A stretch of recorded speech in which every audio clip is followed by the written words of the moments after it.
He takes his hat, his clothes, and his cane. His take, his hat, his clothes, and his cane. He hurries down the alley. His take, his hat, his clothes, and his cane. His clothes. The night, the moon is bright, and this is the night when this to go. The moon is bright, is going to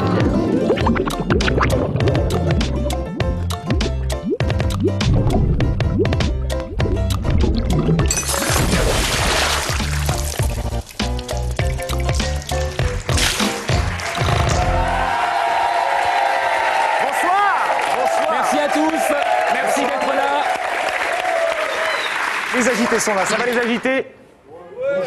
On aurait mis un ouais collectif, ça aurait été... Merci. Voilà, merci. À commencer par une des meilleures pièces du moment, ça s'appelle Eva, c'est au Théâtre des Mathurins à Paris. Son auteur, Nicolas Bedos, et une de ses interprètes, Linda Hardy, seront dans Les Agités du Bocal. On les applaudit bien sûr. Je vais vous dire le nom de notre second invité, il s'appelle Guy Lepage, ça vous dit pas forcément quelque chose, il nous vient du Québec. Alors le Québec n'envoie pas que des chanteuses à voix de corps de chasse, c'est aussi le roi de la télé au Québec, le mec qui a inventé le concept d'un gars, une fille, donc Jean Dujardin, lui doit tout, le roi de la télé qui a vendu ce concept d'un gars, une fille dans 23 pays, ça donne envie de faire connaissance, il sera là tout à l'heure.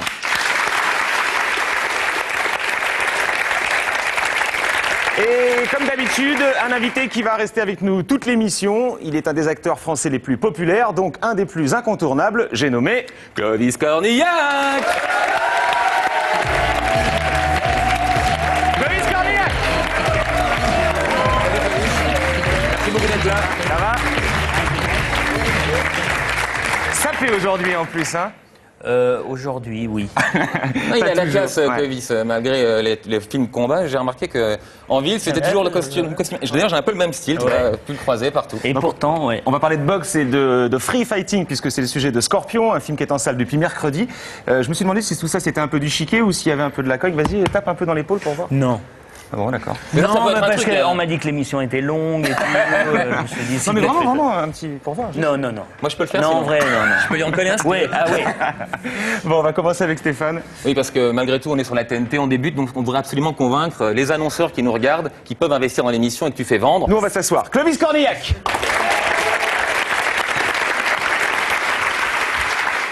Alors oui, Clovis peut tout vendre. Je vous le dis, c'est même quasiment une seconde nature, la vente chez lui. Regardez l'affiche de son film. Au départ, c'est fait pour vendre un film qui s'appelle Scorpion. Mais je vous assure, on pourrait, avec la même affiche, le même visuel, vendre un afterchef bon marché qui se vend près de la caisse. Scorpion, on s'en met un peu le matin comme ça sous chaque bras. Et puis après, dans la journée, dès qu'on a besoin de se sentir un homme, on renifle. Hein. Ça, c'est pour une augmentation.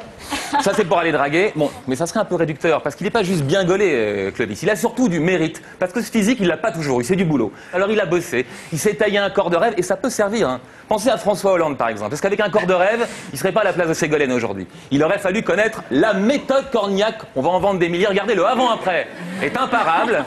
Me dites pas qu'on n'a pas envie d'essayer. Bon, alors, bien sûr, l'annonceur, il est chez lui, il se dit, mais c'est pas un peu bas de gamme, ça? C'est pas un peu de cheapos, Cornillac? Pas du tout. Cornillac, c'est authentique. C'est ce qui fait vendre le plus en ce moment, c'est l'authentique. D'ailleurs, ce film, il l'a fait pour des raisons authentiques. Quand il était petit, il avait les posters de Rambo, les posters de Rocky. Il a voulu faire un film pour les enfants d'aujourd'hui. Donc, il a fait un film où on se démonte la gueule à coups de sâton à toute longueur du film. Ça, c'est pour les enfants, c'est son côté authentique. Mais l'authentique, ça fait surtout vendre de la bouffe. Les vieilles saucisses pourries industrielles, on les vend toujours avec des petits clips comme quoi elles auraient été grillées au barbecue. Hein, oui, la jeune fille, elle le connaît, elle. Vous en mangez aussi comme moi. Ouais. Sinon, il y a aussi les chips industriels. On dit toujours à l'ancienne, mon œil. Non, franchement, le produit authentique par excellence, c'est la bière. Et ça, Clovis, franchement, c'est un type qui fiètera toujours tous ses succès à la bière et pas au champagne. On va en vendre des millions des canettes. Regardez, il gagne l'Oscar et derrière, malgré le succès, il est resté lui-même. Voilà. Il peut se le permettre parce que c'est ce qu'on manque en ce moment. On manque d'acteurs populaires en France. On a un complexe. Tous les acteurs veulent être un peu intello. Sauf que lui, Clovis, il est vacciné. Il a fait 15 ans de théâtre. Il a joué le Mahabharata. J'arrive même pas à le lire pour vous dire si c'est intello. Il a la traduction d'un texte indien. Il a joué avec Peter Brook, qui est la crème de la crème. Donc, il a plus à faire ses preuves en termes d'intello. Pas comme Arthur, qui est obligé de monter sur scène pour prouver qu'il n'est pas qu'un animateur de télé. Pas comme Patrick Sébastien, qui est obligé de faire des films pour prouver qu'il n'est pas qu'un animateur de télé. Clovis, c'est le contraire. Il est tellement populaire populaire qui pourrait amener cette qualité populaire à la télé. Comme il est hyper bankable, il aurait sa chaîne à lui tout seul. Ça commence le matin avec Debout les zinzins, avec Papa un pingouin. Il a fait la voix de Fifi, il peut le faire. Le midi, Cornillac, ça sonne Sud-Ouest. Allez hop, la bonne fourchette. Ça aussi, il peut le faire. Et le soir, il est royal. Un jour ou l'autre, il faudra le remplacer, Patrick Sébastien. Et là, forcément, Clovis, on sait qu'il peut le faire. Alors, on dit un acteur populaire. On n'a pas toujours l'impression de faire un compliment. Bah si, justement, c'est le meilleur compliment qu'on puisse lui faire. C'est un acteur populaire. On est ravis de l'avoir avec nous pendant 1h30. Merci Stéphane.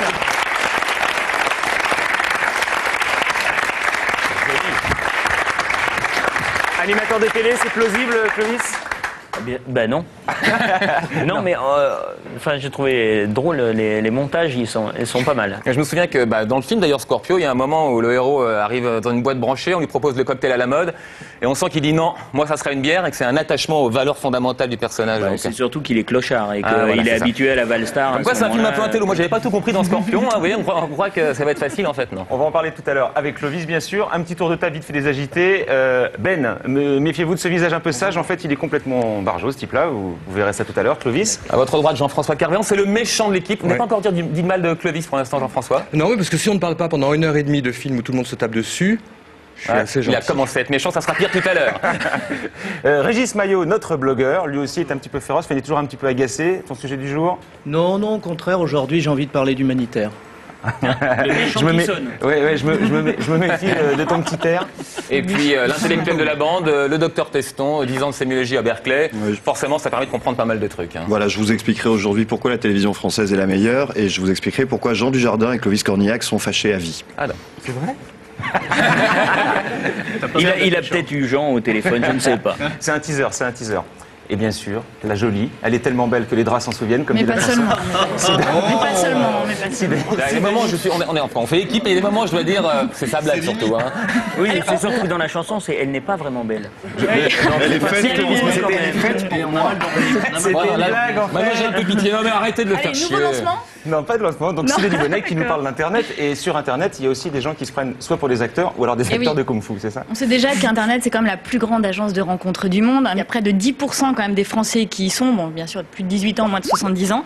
Eh bien, figurez-vous que les relations sexuelles, c'est bien, mais que les internautes ne viennent pas seulement chercher ça sur Internet, mais ils viennent chercher du travail. Ah bon? Et notamment les comédiens. Eh oui. Et qu'est-ce qu'ils font? Eh bien, ils font des petites bandes démos qu'ils vont poster sur des sites communautaires comme YouTube ou Dailymotion. Donc, ils se filment tout seuls chez eux Exactement. et ils passent un casting Donc, tout seul, en fait. La pratique est assez classique, hein. Les postulants sont assez réguliers dans leur imagination, ils se mettent dans un très beau décor, donc c'est souvent leur salon, ils mettent leurs plus beaux vêtements, et puis ils se lancent, ils s'appliquent à montrer un peu tout l'étendue de leur talent. Et j'imagine qu'ils sont hyper talentueux. Voilà, donc Jérôme, montre-nous ce que tu sais faire, c'est parti. Vas-y, Jérôme. Salut, je suis Jérôme, j'ai 21 ans. Et ce que j'aime, à part moi, c'est le danger. Je peux être pilote, à moins que vous préférez quelque chose de plus héroïque. Deuxième coup de corde au bas, vos archers! Peut-être un peu trop rustre. À ce moment-là, je peux essayer d'être pompier. Je peux être n'importe qui. Voilà, c'était moi. Alors si je vous ai plu, à bientôt.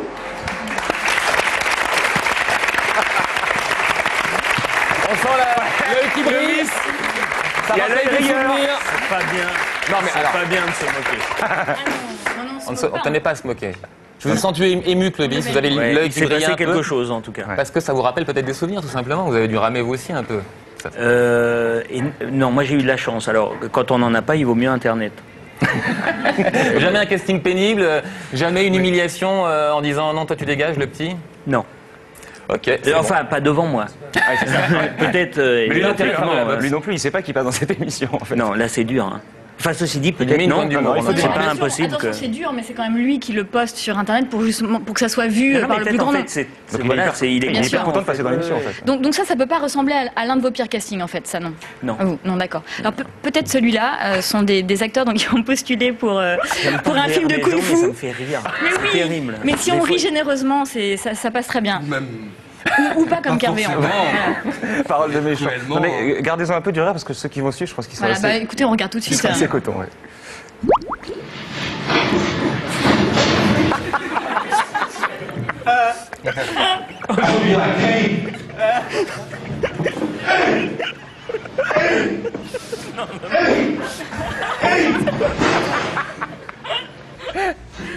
mécano. Regarde-le, regarde-le.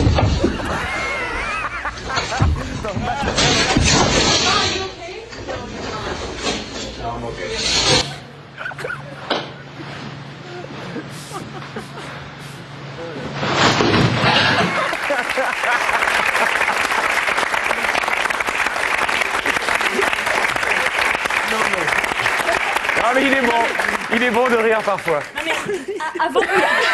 avant vos 10 mois d'entraînement pour Scorpion, est-ce que ça pouvait ressembler à ça, Clovis Cornillac qui passe ils le font exprès, c'est pas possible. Ouais, on se demande si c'est pas fait exprès quand même. Attends, tu mets pas ça sur les... Non mais c'est peut-être pas la même personne qui filme, c'est peut-être un copain qui s'est dit tiens, ça m'a tellement fait rire. Ouais, c'est sympa. C'est super. Ouais, avec des amis comme ça, t'as pas besoin d'ennemis, ça c'est sûr. Ça commence toujours comme ça quand on apprend. Il a bien fallu apprendre un peu la baston pour aller faire Scorpion. Il y a bien un moment où on se Non mais ramasse quand un tu peu. pars de là, tu sais que tu peux pas. Tu vois ce que je veux dire? C'est énorme. Tu pars de trop loin, ouais.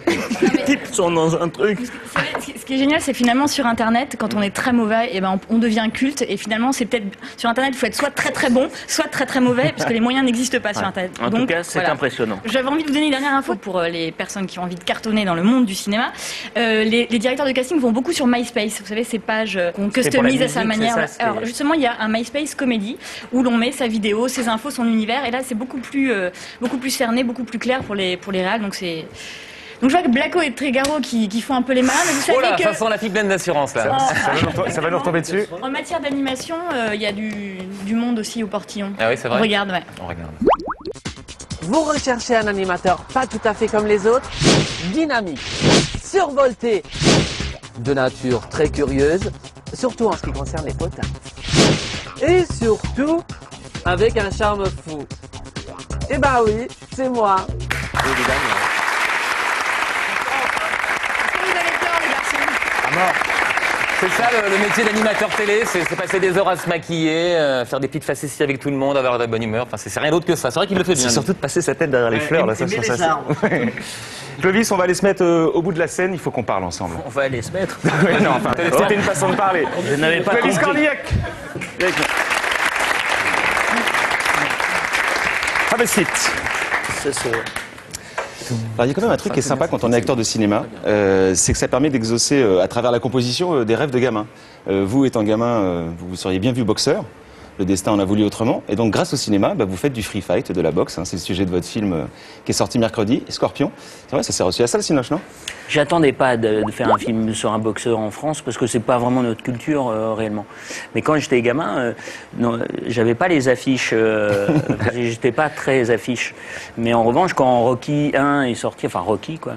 J'étais scotché parce que voilà, c'était énorme quand j'ai vu Raging Bull, quand j'ai vu Champion, enfin tous ces films sur la boxe.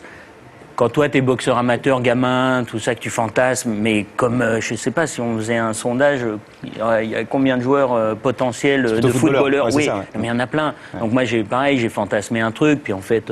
Enfin, si on exauçait tous nos rêves de gamin, on aurait un pays de footballeurs et de vétérinaires. Ouais, donc, Oui, et il y a pompiers aussi, pas mal, non aussi, ouais. Donc, mais ce qui est amusant, c'est que ce film, on l'a proposé il y a 4 ans à Joe Star. Oui. Et manifestement, vous devez plus rassurer les assurances que Joe Star. C'est les assurances qu'on dit non, oulala, ce mec-là, c'est pas possible, il a trop mauvaise réputation, donc on n'assure pas le film, alors que vous, ça s'est fait facilement. Je sais pas exactement Je crois que c'est ça la raison. Ouais, c'est ça la raison. Non, mais en plus, je trouve que ça aurait été c'était une belle idée aussi, parce que Joe Star est quelqu'un, enfin, je trouve très intéressant. Donc le film, c'est donc un personnage que vous incarnez, principal, un boxeur, qui va faire une grande carrière dans la boxe thaï. Pour des raisons un peu obscures, on l'en empêche, ça le rend fou. Dans une rixe, il a un geste de trop, ça va le mener en prison. Et puis derrière ça, il ressort, c'est un peu une bête, et il va se remettre au combat. J'en dis pas plus, parce qu'il faut garder quelques éléments de suspense. On voit la bande-annonce. Une seule chose comptait dans ma vie, la boxe, la taille. Qu'on me donne ma chance. Tu sais que t'étais pressenti pour le championnat. On a pris notre décision et c'est Patrick. Putain. J'avais la force, la rage aussi. J'avais fait une connerie. Ça en était fini de la boxe. Angelo, putain, ça fait 6 mois que t'es sorti, tu t'enfermes dans ta cave là. Sans la boxe, je donnais pas cher de ma peau. Crois qu'on parle tous les deux. Le free fight, alliance des meilleures techniques. Je peux devenir un des meilleurs. Vous êtes comme un ange. Sors d'où, toi? Toi, tu me suis, c'est ça? Des mecs comme toi, je les vis, tu dégages, tu me laisses!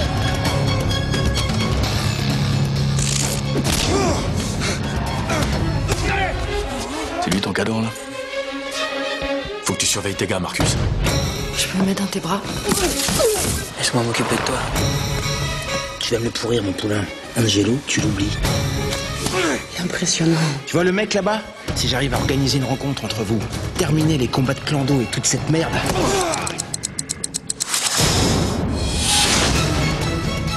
Taper. Taper. Fracasser de toute ma rage. Faire sortir la boule de mon ventre. J'allais devenir une bête féroce. Tu me payes pour combattre, alors je vais combattre. Je tricherai pas. Je te remplace, tu veux retourner en bas? J'en ai rien à foutre, Marcus, je suis déjà mort. Si la bande-annonce n'a pas été tout à fait claire, c'est un film qui dégage un peu les bronches, hein, j'aime autant vous le dire. Moi, je l'ai vu un matin, les projections de presse, c'est toujours le matin. Je suis ressorti de là, j'avais les jambes qui tremblaient. C'est peut-être pas un film du matin. Non, c'est pas un film du matin.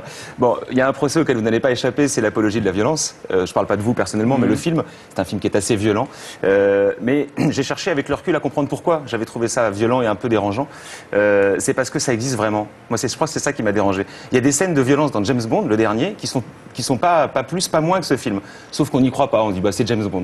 Alors que là c'est réaliste quoi. Je crois que c'est ça qui m'a dérangé moi. En tout cas, quand j'ai vu le film, c'est un film qui me bouleverse. Alors voilà, parce que pour une fois sur un film de fight, de baston, je sais pas comment on peut appeler ça. On a autre chose que le scénario habituel du jeune Chun-Li qui va ramener au village la médaille qu'on a volée, quoi. C'est un film de genre au sens combat, mais il y a aussi l'accent qui est mis beaucoup sur l'émotion, un peu comme sur Rocky d'ailleurs. Hein, oui, c'est sur le sol. Ça n'est pas qu'un film de baston, c'est ça que je veux préciser, même si c'est ce qui apparaît en premier dans la bande-annonce et dans le film. Mais il y a une belle histoire d'amour, il y a un traitement de la mafia qui est assez amusant. D'ailleurs, c'est une petite voyoucratie, c'est le bas de gamme, c'est un peu pourri. Ça doit être pourri, c'est les mêmes codes que Tony Montana dans Scarface. C'est ça qui me fait marrer. C'est dès qu'on veut mettre un voyou dans le cinéma, il a un cigare dans une baignoire avec une coupe de champagne. Oui, sauf que là, il est seul, il n'y a personne et il se fait chier. C'est la grande différence. Non, mais c'est vrai. Ouais. Mais parce que, enfin, je ne sais pas si vous avez eu l'occasion déjà de rencontrer des petits voyous qui sont aussi dangereux que les grands. C'est-à-dire qu'ils peuvent faire aussi mal, ils sont aussi violents. Mais en revanche, c'est misérable ce qu'il y a autour. Et je trouve que le film est assez juste par rapport à ça. Il y a un truc que j'ai beaucoup apprécié dans le film, grâce à votre interprétation, je vous le dis sans flagornerie, c'est le fait que ce type-là, il a plus peur de rien. C'est-à-dire que, quiconque va rentrer dans un combat de free fight, il a forcément peur. Enfin, c'est pas possible de pas avoir peur. Surtout quand on va affronter des bœufs. Vous, votre personnage, il a plus peur de rien. C'est-à-dire qu'il est, je sais pas, il est dans un état de zéro peur, quoi. C'est pas qu'ils ont pas peur, c'est que il y a cette espèce de truc d'adrénaline, de montée. C'est de toute manière, t'y vas. Et il y a une sorte voilà, à ce moment-là, tu es un bloc. C'est pour ça qu'il faut des arbitres. Et c'est pour ça qu'il faut des gens qui disent stop, on arrête. Vous qui avez peut-être, en discutant avec eux, ou vous l'avez peut-être éprouvé vous-même, c'est quoi le plaisir de la baston? C'est quoi le plaisir de la souffrance? Je pense que ça doit être long à trouver tous les chemins par rapport à ça. Mais paradoxalement, sans être masochiste, parce que vraiment, j'aime pas souffrir. Non, mais là, c'est au-delà du petit coup de fouet. Non, mais il y a une notion de se confronter aussi à soi-même, à ses propres angoisses. Il y a une notion aussi de la limite qu'on a envie de toucher. On a envie aussi justement de se dire battons-nous là et pas ailleurs. Il y a plein d'hommes, quoi. Je crois pas que ce soit forcément lié aux hommes, mais aux humains. Il y a quelque chose d'animal quand même. Voilà. Il y a un sentiment de décharger quelque chose, hop, et comme si tu te lavais.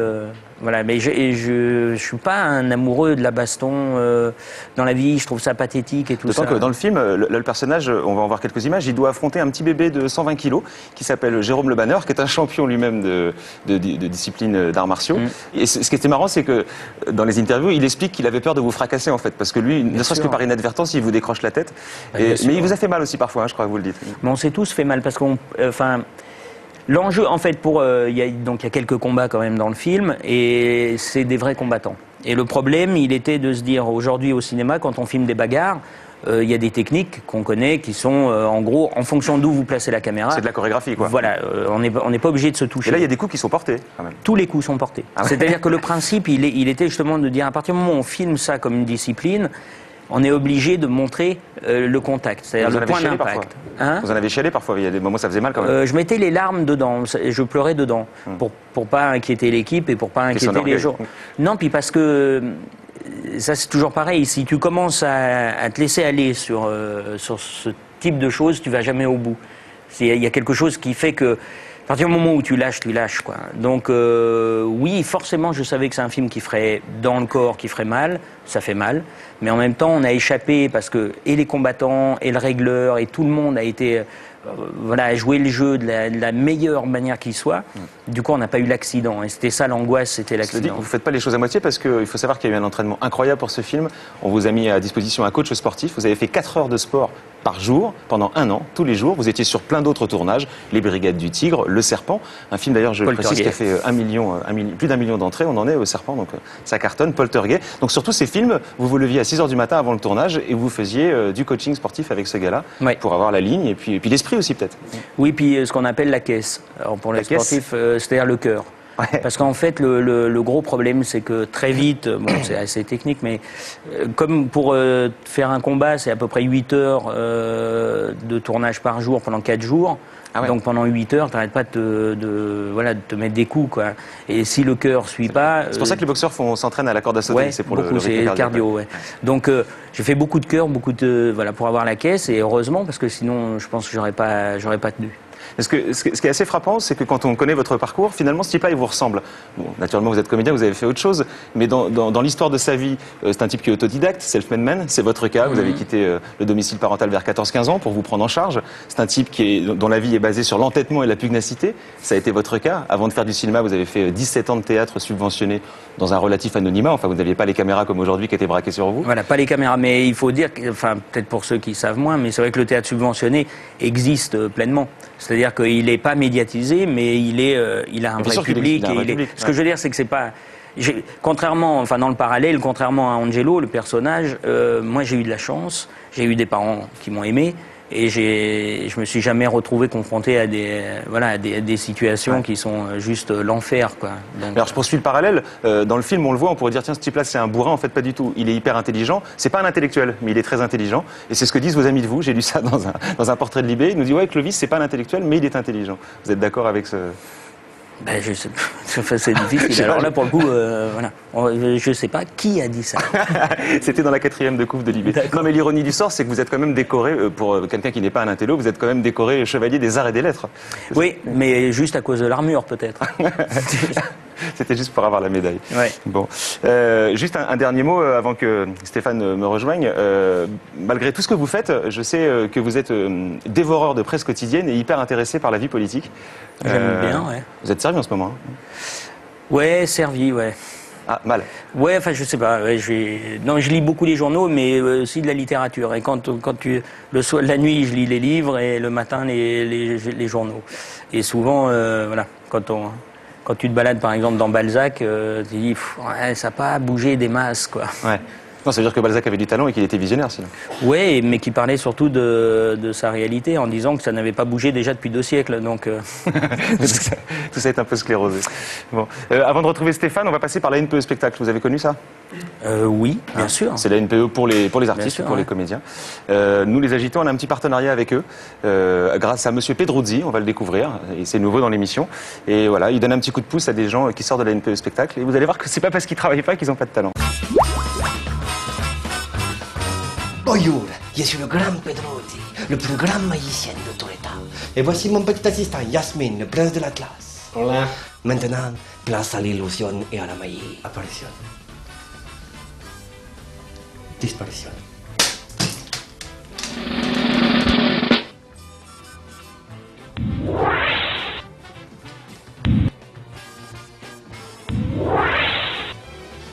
Magie. Je peux commander à l'électronique.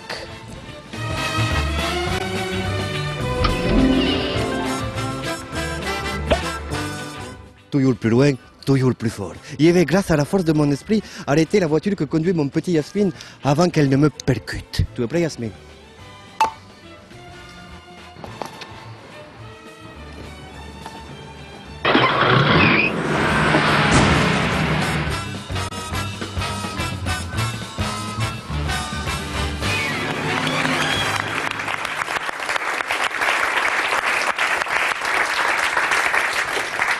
C'est le moment du questionnaire sexe, mort, argent. C'est vrai que c'est les 3 sujets qui nous intéressent tous le plus. C'est pas ceux qu'on aborde le plus facilement quand on se connaît pas. Pourtant, le sexe qui nous donne la vie, l'argent qui gouverne le monde et la mort qui nous attend tous. On avait envie d'en parler. Alors, pour trouver la solution, on a fait des questionnaires, pas de questions perso. C'est les mêmes pour tous les invités. Quel animal sexuel êtes-vous, Clovis? À quoi je m'identifie? Ouais. Ou les compliments que vous auriez peut-être eu au cours de votre carrière?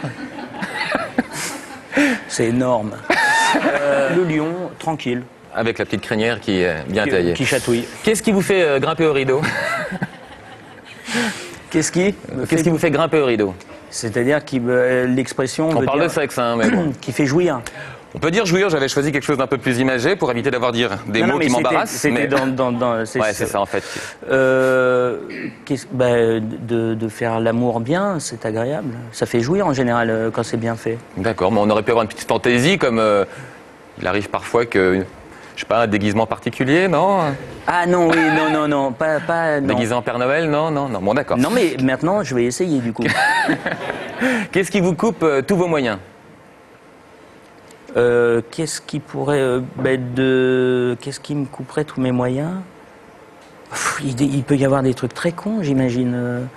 Je sais pas, par exemple, un téléphone qui arrête pas de sonner. C'est-à-dire que tu dis c'est pas grave, c'est chiant. Jusqu'à se mettre en colère. Quelle est la star qui vous attire le plus? Caroline Proust, je pense. Alors je la connais pas bien. Peut-être qu'on pourrait avoir. Elle est extraordinaire. Ah bon, d'accord. Ouais. Et c'est surtout très très sexy, c'est ça? Et c'est surtout, ouais, que pour moi. Ah, c'est votre femme, donc c'est elle qui partage effectivement. Et c'est une star à la maison. Et jamais elle a pensé prendre le même nom, Caroline Cornillac? Non, elle est dans le film d'ailleurs. Oui, je sais que justement c'est peut-être pour ça que l'histoire d'amour a cette saveur dans le film, c'est qu'on la sent spécialement sincère. Eh ben alors. Quel est le pire râteau que vous vous soyez pris? Oh, non, j'ai pas pris un râteau. Une fois, il m'est arrivé un truc. J'étais aux États-Unis. Il y avait une soirée super classe et tout. Alors vraiment le petit con quoi. T'es derrière des baies vitrées, il y a une piscine et tout. J'étais bien jeune, bien bête. Et je vois toutes ces femmes. Et je me dis, il y en a pour moi, forcément. Je me coiffe un peu, bien branleur. Je coiffe, et je vois une nana, et je me dis, elle me regarde. Et j'y vais. Et la baie vitrée. Et ça, c'est des moments très très durs, très seuls. Et en plus, j'avais laissé une petite traînée de sang. Ça, il n'y a pas de document sur Internet, malheureusement. Je m'étais éclaté le nez. Hein. C'est-à-dire que c'était humilié, quoi. Donc, si on le voit dans un film, on sait d'où ça vient, quoi. Voilà, ce sera du vrai, du vécu. Avez-vous déjà été attiré par quelqu'un du même sexe? Non. Non. Enfin, sincèrement, je trouve des hommes très beaux, mais alors, sexuellement, ça ne m'attire pas. Sur un malentendu, même pas? Ben non, ce serait un bien entendu, si jamais... non, ça ne m'attire pas, c'est-à-dire le corps de l'homme ne m'attire pas, quoi. Mais un homme un peu féminin? C'est-à-dire une femme, vous voulez dire? Ouais, je vois qu'il y a que ça qui vous intéresse, finalement. Si c'est pas une femme... Qui m'intéresse, non, les hommes m'intéressent, mais pas sexuellement, quoi. La fidélité, c'est beau ou c'est con? Je pense que je trouve ça con si c'est un principe. Je trouve ça beau si c'est assez naturel, quoi. La mort, est-ce que vous avez déjà failli mourir? Oh oui. Ça fait quoi quand on manque de mourir alors? On voit quoi? Le tunnel blanc, ça vient en 5 secondes? Non, je suis pas allé dans le... Comment on appelle ça là, j'ai pas été mort, quoi. Donc j'ai pas vu le... Vous avez failli mourir? Bah, tu sais, c'est quand t'as un gros carton et que t'as tout le monde qui fait « Vous êtes vivant ?» Tu fais « Bah ouais. » Tout est Pardon. Et la presse, elle, qu'est-ce qu'elle dira le lendemain de votre mort? Enfin. Vraiment, vous croyez qu'on va être débarrassé? Non, ça c'est les collègues qui vont dire ça, c'est les autres jeunes premiers qui vont dire « Ah, dis donc, un de moins. » Jeune premier, c'est cool. Ça me fait plaisir. Où est-ce que vous voulez être enterré? J'aimerais bien dans le sud de la France, où il y a ma grand-mère. Qu'est-ce que vous voulez emmener dans l'au-delà? Paradoxalement, le moins de monde possible. Donc, vous préférez une mort violente ou une mort lente? D'accord. Non, violente, je crois. En tout cas, rapide. Et le fait de ne pas pouvoir dire au revoir à ses proches, c'est pas un truc encore plus angoissant? Je leur dis bonjour déjà, c'est pas mal.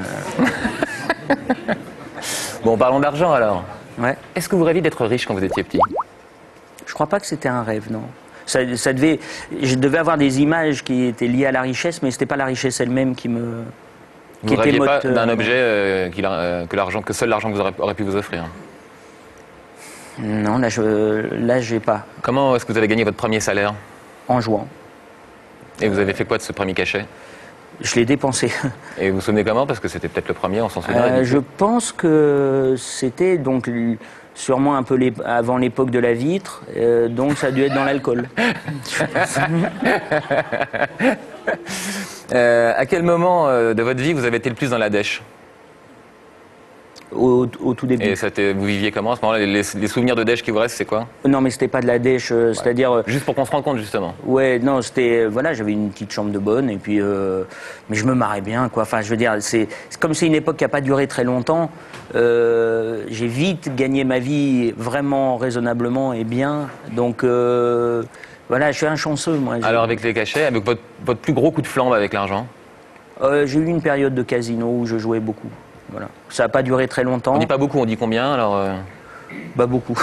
Pour moi, à ce moment-là, c'était beaucoup. Ouais. C'est-à-dire, l'intérêt du casino à ce moment-là, pour moi, c'était déjà, paradoxalement, c'était un endroit où il n'y avait pas d'argent, puisqu'il n'y a que des jetons, et que j'avais l'impression de jouer les choses comme ça sur un tapis en me disant, voilà, l'argent, c'est aussi ridicule que ça. Et tout. Enfin, il y avait quelque chose autour de la table qui m'amusait beaucoup dans cette espèce de... Et c'est pas là que vous vous êtes retrouvé le plus dans la dèche, finalement Si, parce que l'intérêt du casino, quand tu le vis comme ça, et moi j'aime bien jouer, l'idée de jouer, c'est quand même de jouer toujours plus que tu ne peux perdre. Sinon, c'est pas drôle. C'est-à-dire que sinon, tu as l'impression...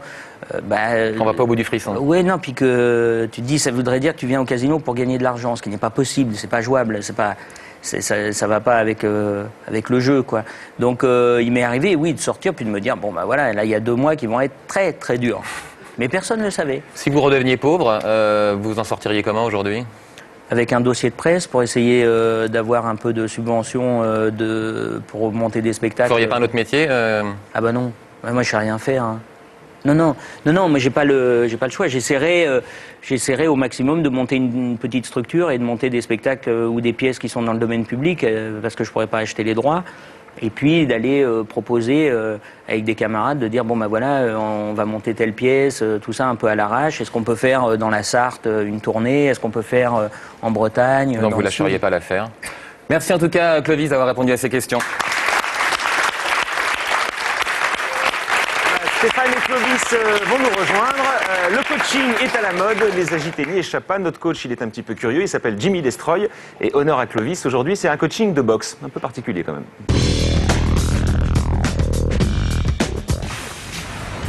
Salut Clovis, c'est moi, Jimmy Destroy, ton coach à la télé. J'ai vu ton film et ça m'a donné quelques idées pour l'entraînement. Bon, taper dans un sac, ça met bien 5 minutes. Moi, personnellement, je préfère taper dans de la viande fraîche. Enfin, fraîche. Ça va, Yvette? J'ai rien fait. Et c'est parti pour une petite séance de boxe in the box. Démonstration. Devant la violence de ces images, la rédaction des agités du bocal a préféré jeter un voile pudique sur cette scène de violence gratuite. Tu vois, j'ai mon propre style, hein. Mais pour les phrases, j'ai gardé les tiennes. Magnéto. Taper. Fracasser de toute ma rage. Faire sortir la goutte de mon ventre. J'allais devenir une bête féroce. J'en ai rien à foutre, je suis déjà mort. Ah, t'as vu le film aussi? Bon, Clovis, si ça te dit de passer à l'entraînement, t'hésites pas, hein, j'ai encore 2-3 copines sous le coude.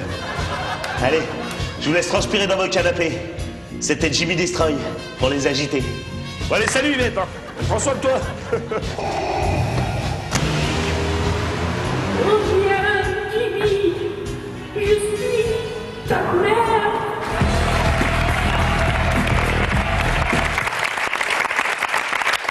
Donc pour que ça soit bien clair, le dialogue qu'on entendait était tiré du film, hein. C'était pour ça qu'on entendait votre voix. Et ben voilà, c'est le moment de se tourner vers Régis qui, comme chaque semaine dans son blog, traite un sujet un peu épineux. C'est quoi aujourd'hui?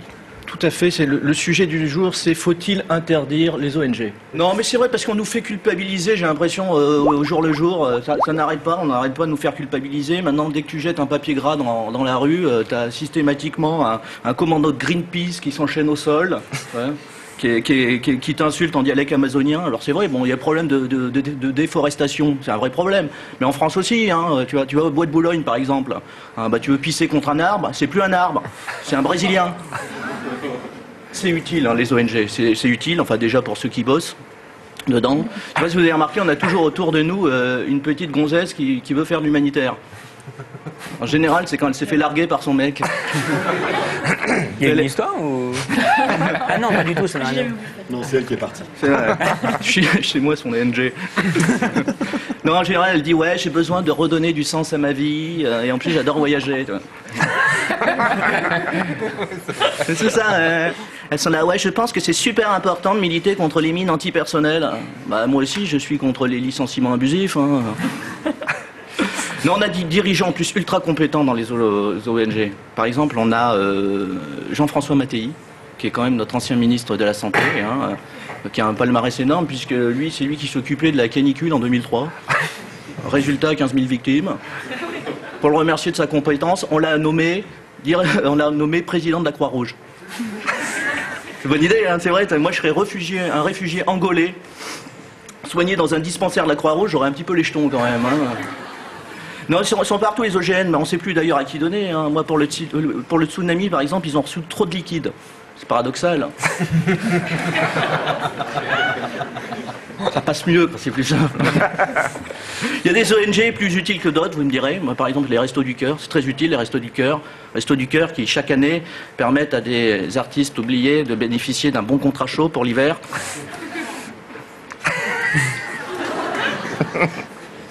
Non, il y a des causes plus fédératrices. C'est vrai, l'abbé Pierre, c'est pour son pot de départ à Notre-Dame. Ils ont fait un record à la quête. Ouais. Du coup, Emmaüs a racheté H&M. Ah bah c'est la loi du marché. Hein, non, il y a des causes très tendances. Moi, j'ai visité le camping Don Quichotte, là, sur le canal Saint-Martin. Hein. 4 étoiles luxe. 4 étoiles luxe, hein, équipe d'animation, snack à toute heure, Miss Camping. Qui sont des bras cette année, mais bon... Hein. Bon, vous allez me dire, les combats des ONG sont nécessaires. Bon, c'est vrai. Alors, c'est vrai, il y a des combats forts. La Chine, tout le monde, c'est la Chine, le respect des droits de l'homme, les exilés politiques, il faut agir. Bah ouais, qu'est-ce que vous voulez qu'on fasse? Ils sont 1,3 milliard. On va pas tous les accueillir dans le 13e arrondissement. Vous allez me parler aussi du travail des enfants. Le travail des enfants, certes, mais bon, en Inde comme au Pérou, les gosses n'ont ni école, ni console vidéo, ni Jamel Debbouze, il faut bien les occuper. Ouvrir une usine de boutons ou de textiles en plein cœur de la cordillère des Andes, c'est du rêve quand même. Quel cadre? La montagne, l'air pur, les condors, les cités d'or, les miradors. L'humanitaire, en fait, c'est quand même une nouvelle forme de colonisation. Toi. Avant, les Occidentaux, ils se pointaient en Afrique avec des flingues, maintenant avec des seringues. Ça change. Hein. C'est qu'on leur fout la paix un peu. Imaginez un peu un moment l'inverse. Toi, tu es tranquillement en train de manger chez toi, et tout à coup, il y a un Malien qui se pointe en plein milieu du repas, et qui dit les mecs, les plats en sauce, c'est mauvais pour le cholestérol. Non. Ça se fait pas. Puis l'argent, c'est le mauvais sort des ONG, quoi. Comme disait Rosemary, l'argent, c'est le cancer de l'humanitaire. Donner, moi j'arrête pas de donner. D'ailleurs, chaque année, je donne à une ONG, il commence un peu à me gonfler. Ça s'appelle le Trésor public. Je sais pas si vous êtes concernés. Hein. Ils m'écrivent 3 fois par an, quoi. J'en ai un petit peu marre. Tout ça pour sauver une cause qui est la nôtre, la France, quoi. Si ça continue, je vais faire comme Johnny, ouvrir une ONG en Suisse. Allez, salut. Salut Mario.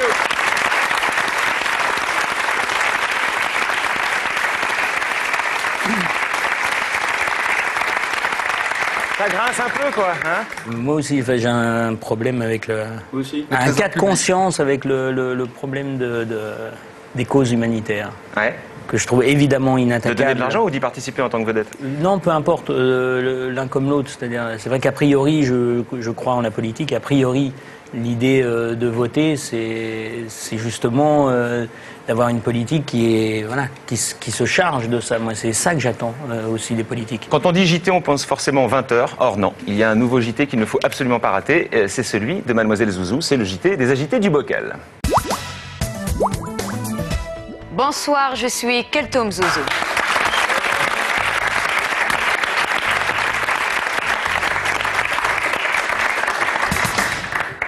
On commence ce journal extraordinaire mais vrai par la politique étrangère. Barka Obama, le sénateur démocrate noir, a annoncé qu'il se lançait dans la course à la présidence des États-Unis. D'après ses collaborateurs, il est charismatique, Il porte un discours rassembleur et énergétique. Certains disent que c'est le nouveau John Kennedy. Anna, j'espère qu'il ne va pas finir comme Kennedy le pauvre, hein, allongé dans sa décapotable à Dallas. Pourtant, on l'avait prévenu, Dallas, c'est un univers impitoyable. Ah, j'ai une news de dernière minute. Bientôt, en France, il va y avoir un président noir normalement. Non, je rigole. C'est pas demain la veille, hein.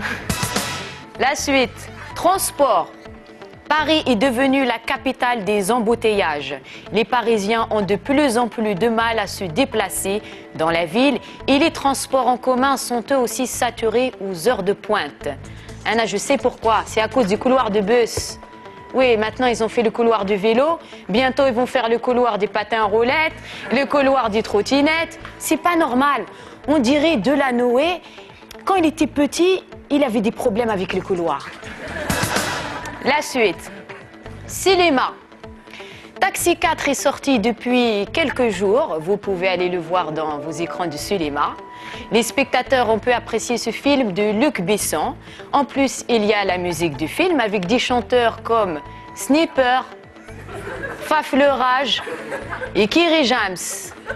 Bref, il y a tout le monde sauf Samina Seri. Il a eu un empêchement. Mais bon, on va peut-être le trouver dans Taxi 5, s'il ne fait pas les bêtises. Culture. La chanteuse Zazie revient avec un nouvel album qui s'appelle Totem. Totem. C'est un album très intime, comme un journal intime, personnel, et c'est son 6e album. Moi, j'adore Zazie, mais c'est dommage, il a mis un coup de tête à... Oui, à l'Italien à la Coupe du Monde. Non, je rigole, je sais quand même c'est qui Zazie. Hein. Moi, Zouzou, je suis comme Zazie. J'adore la zizanie, mais je suis pas zinzin. La suite, attention. Sport. Le PSG de retour. Après des matchs catastrophiques, l'équipe de la capitale remonte petit à petit au classement et tente d'éviter la zone des relégables. Anna, si je suis l'entraîneur ou bien le président qui s'appelle comme le gazeuse là et que mes joueurs ne marquent pas les buts, je supprime les baskets à crampons et les Porsche. Comme ça, ils vont jouer au foot pieds nus et ils vont aller à l'entraînement avec le bus. Ça va les réveiller. C'est pas vrai ça. La suite. Culture. À l'affiche au cinéma avec un de nos meilleurs acteurs français, Clovis Cornillac. Et il a fait un film extraordinaire, ça s'appelle Scorpion.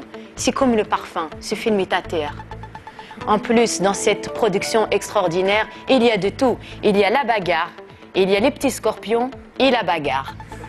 Clovis, il se bagarre, oh là là, comme Clovis, le roi des Francs, quand il voulait couper la tête pour le vase de Soissons. Si tu ne sais pas de quoi je parle, c'est que tu es un hamar. Et que tu dois ouvrir les livres d'histoire. Pour finir ce journal extraordinaire mais vrai, une petite maxime de chez nous. La bouche, c'est pas fait pour dire les bêtises. Alors je vais m'arrêter là. Salut les copains. Merci. Bonsoir. Bravo. Merci les copains. Voilà, l'invité de Mademoiselle Zouzou, alias Amel Chabi. Je ne sais pas si des gens vous interpellent dans la rue, Clovis Cornillac, comme ça pour vous poser des questions. Ah, Clovis, je t'ai vu dans Brise de Nice, trop drôle. Ouais, mais plus normal aussi. Ah, non, je voulais faire quelque chose de très différent, mais bon. Ils sont pas tous non, métier, ça s'apprend, c'est toujours non, pareil. mais c'était pas mal quand même. Alors donc là, on a un truc dans l'émission, ça s'appelle la roulette à questions. C'est des gens de la rue qui vous posent une question.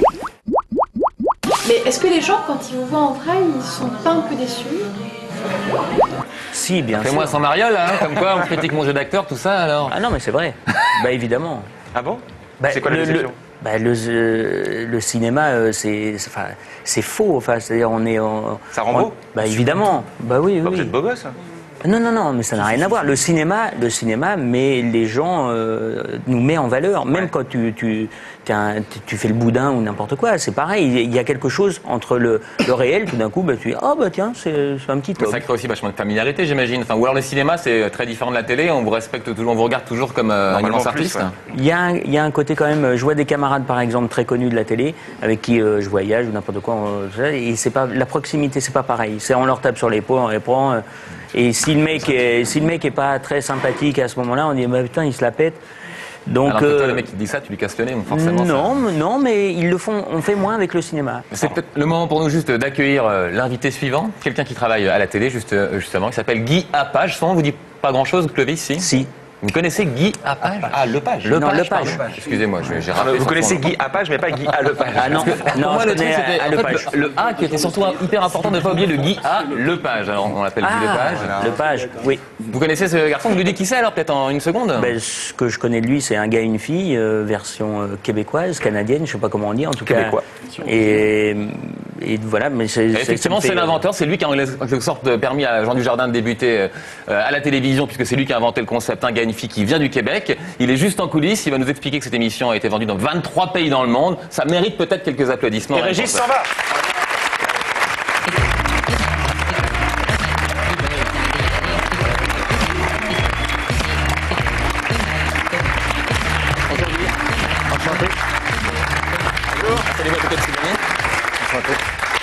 Bonjour. Bienvenue. Alors je suis désolé Guy, je me suis trompé sur votre nom de famille parce que j'étais obsédé par le Guy A, l'initiale qui est derrière votre prénom, Lepage. Oui. On dit Guy A. Lepage. Ben oui, parce que chez moi, il y avait un autre Guy Lepage qui était dans l'Union des artistes et on était obligé d'avoir des noms différents. Donc Guy A. Lepage, ça court tout ça. C'est mon initiale, c'est Antoine, donc j'ai pris ça. Au Québec, dites-vous que vous êtes le roi de la télé? C'est un titre que vous avez gagné dans les... Plus que ça, il fait des parts de marché de 70-80% parfois. C'est peut-être pour ça qu'on appelle ça le roi de la télé. Ça laisse rêveur. Il y a Fidel Castro qui fait mieux quand même dans son pays. Mais qui est moins québécois que vous. Oui, moins. Mais ils ont tous un flingue sur la tente pour regarder. Ah, mais nous aussi. Le roi de la télé, c'est-à-dire que un gars et une fille, c'est effectivement le lien parce qu'on a vu ce programme en France, mais votre carrière, elle a commencé très tôt à la radio. Vous étiez censé rester 15 jours et vous êtes resté un peu plus longtemps, c'est ça? Oui, c'était mon stage de radio à l'université et j'ai demandé à mes amis qui étaient autour de moi, est-ce que vous voulez qu'on fasse une émission de télé où on va déconner, fumer des pétards, passer de la super musique et faire des sketchs live? Et ça devait durer exactement 15 semaines, ça a duré 15 ans. Et notre premier succès, on l'a même pas eu au Québec, on l'a eu ici en France parce qu'il y avait le festival de la radio FM à La Rochelle et on a fait un échange franco-québécois. Alors on est arrivé, on avait 22 ans, on est arrivé ici, on a gagné le prix. Puis là, on est revenu chez nous avec cette espèce de gloire de l'étranger. Puis on avait des articles de nous dans Le Monde, puis dans l'IB, puis il n'y avait personne qui parlait de nous dans les journaux locaux. Et on nous a offert un boulot à l'équivalent d'une station comme Énergie. Puis là, c'est... Et là, ça a démarré. Donc on va ensuite parler de votre carrière. On va voir, que oui, parce que vous venez ici, parce qu'on va voir les véritables... la version originale en fait d'un gars et une fille que vous interprétez en plus d'avoir écrit. Et simplement, peut-être que c'est pas nécessaire pour vous, mais malgré tout, vous venez du Québec. Si on faisait un petit point sur la télévision française, histoire de... On a un professeur avec nous, Monsieur Teston, qui est vraiment le plus apte un à petit faire point ça. sur la télévision française. Je vais vous démontrer avec 3 extraits que la télévision française est la meilleure. Comme ça, en rentrant à la maison, vous serez chargé d'émotion et d'intelligence. Non pas que vous en manquez, mais malgré tout, ça peut toujours servir. Donc je vais vous montrer 3 programmes emblématiques de notre fameuse exception française. Voilà, tout d'abord, un programme, une émission éducative, des chiffres et des lettres. Oui. Vous connaissez peut-être. Oui, j'ai joué. Alors, qu'est-ce qu'une émission éducative? Une émission éducative, c'est une émission qui apprend et qui permet aussi de combattre la maladie d'Alzheimer. Des chiffres et des lettres, une émission avec du calcul mental et des mots dans tous les sens. Maintenant, elle est animée par un GPS très fort en trafic routier qui s'appelle Laurent Romeshko. Et aussi par Bertrand Renard, droïde dépressif. Depuis la prolifération des calculettes dans les portables, le calcul mental, ça ne le fait plus avec les filles. Comme on va le voir dans cet extrait, l'émission a changé de case et de chaîne. Et Bertrand, il est un petit peu down. Merci à vous toutes et vous tous qui nous suivez ici même sur France 3 chaque jour, de plus en plus nombreux. Faites-le savoir encore autour de vous, vos amis, votre famille, vos voisins, vous leur en dites 2 mots. C'est à 17h35 chaque jour sur France 3. Ariel distribue régulièrement des papiers autour de chez elle, sur les marchés. Oui, des tracts, je fais les boîtes aux lettres. Vous faites les boîtes aux lettres? Oui, Bertrand, faut ce qu'il faut. Vous aussi? Les boîtes aux lettres, oui, mais les boîtes aux lettres étaient fermées là, pendant l'été, alors c'était un peu difficile. Véronique? Le compte est bon. On vous écoute et on regarde ce que vous avez fait, Véronique. Alors, 8 moins 5, 3. 100 plus 7, 107. Et 107 x 3 donne un bon compte. Ben oui, Lucien s'en veut. Ah oui. Mais oui. Énormément. Quelle ambiance. Mais vous serez peut-être plus là dans 30 ans avec Jekyll. Hein, ça marche. Oui. Ça fait 2 audiences numériques, désormais c'est sur France 3 et c'est toujours produit par Patrice Laffont qui était l'animateur emblématique de l'émission. C'est le plus vieux programme français. Ouais, plus de 30 ans. Ben, nous, on l'avait sur TV5 et avec mon groupe, il y a 15 ans ou 20 ans, on en avait fait une parodie. Un Québécois et un Français qui jouaient aux chiffres et des lettres et le Français, c'est une espèce de puceau de 58 ans qui faisait des mots comme ça. Puis le Québécois, il faisait des mots de 3 lettres. Et c'était rigolo. On a peut-être pu en proposer à Guy Lepage. Alors, une émission que vous n'avez pas outre-Atlantique, bien, ce sont des émissions culturelles. Ça, c'est vrai. Pas. On n'en a pas au Québec. Je vais vous présenter un extrait d'une émission qui vient du service public aussi. Je ne fais pas de favoritisme, c'était juste plus pratique pour récupérer les cassettes. Donc, qu'est-ce qu'une émission culturelle en filigrane? Une émission culturelle, c'est un programme pour le plus grand nombre, avec très peu d'audience. Souvent diffusé d'ailleurs à une heure où le plus grand nombre est couché. Donc l'extrait que nous allons voir est une émission qui s'appelle Des mots de minuit. Vous allez voir, le décor est très joli, il paraît qu'il ressemble à un caleçon de Jean-François Kervéan. On va voir immédiatement. Voilà. Alors de quoi parle-t-on dans le caleçon de Jean-François Kervéan? De sexe, enfin je crois de poporo. Allons-y. On appelle ça un poporo. Un poporo, c'est une pièce d'orfèvrerie de notre tradition préhispanique et elle est utilisée, elle représente énormément de choses en fait. Elle représente dans notre tradition, elle représente la terre, la mer, elle représente aussi la mémoire. Puisqu'à l'intérieur de cette pièce, vous voyez, on a cet objet, c'est une reproduction. Hein. On met dedans des coquillages qui sont écrasés par ce coït. Hein. Ce coït, cet acte sexuel permet d'écraser les coquillages. En France, nous avons une émission où un monsieur fait un coït avec une urne pleine de coquillages. C'est quand même autre chose que Prison Break. Et puis Philippe le fait, ça le fait. Ça, c'était pour moi. C'est ça aussi. On peut rester scotché très longtemps hein, sur des... Tu te dis je vais m'endormir, mais non. Parce que le poporo qui est là, tu le vois. Ça t'intéresse au bout d'un moment. C'est là où... alors bon, j'ai pas vu en entier l'émission, hein, mais disons que je me suis... Enfin, moi j'aime bien le fait qu'il y ait des émissions culturelles. Un genre différent, voilà. Et surtout Philippe Lefebvre qui est un super mec. Hein. Ouais, mais de temps en temps, moi c'est pas tellement... Là, les sujets culturels, en général, je suis toujours un peu à l'affût. Mais c'est vrai qu'on a tous regardé pêche, chasse et nature à 1h du mat, histoire naturelle. Voilà, en me disant je vais dormir. C'est ce qu'on pense. Ouais. Et en fait, tu apprends à pêcher à la mouche. Alors, pour terminer, troisième extrait, un programme venant de la première chaîne, pour éviter qu'on m'accuse d'être faire du favoritisme, un polar. Un polar, c'est un programme diffusé à 1h en principe où on sort de table et on se dit tiens, j'ai bien envie de regarder un polar. Alors cette fois-ci, pas n'importe lequel, il s'agit du commissaire Valence. Un commissaire veuf et tourmenté, toujours sur la corde raide.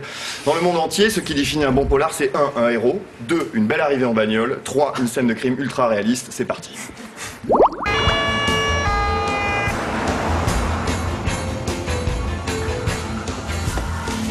Voici le héros, interprété par Bernard Tapie. Il avance très vite, sa veste monte de s'arracher. Le regard vif. Et la scène de crime ultra réaliste avec donc ces 4 bennes et ce bout de carton déposé par terre qui montre que le crime est sauvage, inhumain et cruel. Donc, en conclusion de ce florilège outre-Atlantique, Arnold Schwarzenegger est devenu gouverneur. Et bien chez nous, un ancien ministre de la ville, repris de justice et homme d'affaires, s'en va botter des culs. C'est ça la télévision française. Merci. Docteur Pestor.